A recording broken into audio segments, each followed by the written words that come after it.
Ya, Anda masih bersama kami di seputar Aceh.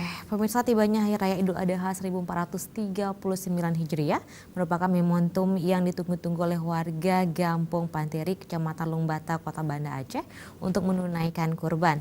Dan untuk Idul Adha tahun ini mengalami peningkatan hewan kurban berupa 10 ekor sapi dan 17 ekor kambing.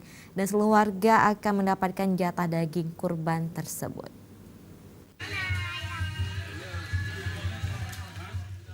Dengan cara bergotong royong, warga sangat antusias untuk melaksanakan penyembelihan hewan kurban. 10 ekor sapi dan 17 ekor kambing ini dari warga Pantrik yang berkurban tahun ini. Meningkatnya hewan kurban tentu saja dari semangat warga, karena pihak kampung memberikan kemudahan berupa sistem arisan, sehingga masyarakat yang ingin memiliki niat berkurban bisa dicicil setiap minggu atau setiap bulan selama 12 bulan ke panitia.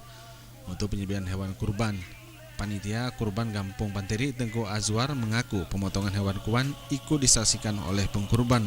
Direncanakan seluruh daging kurban akan disalurkan kembali kepada seluruh masyarakat Panteri. Kami dari pihak panitia mengucapkan terima kasih kepada masyarakat yang telah berkurban, dan insya Allah kami pihak panitia akan melakukan pelaksanaan penyembelihan dan membagikan kepada masyarakat yang berhak. Insya Allah pada tahun ini kita tidak melaksanakan untuk menyalurkan kepada pihak lain, karena pihak kita pun masih banyak warga yang berhak menerimanya.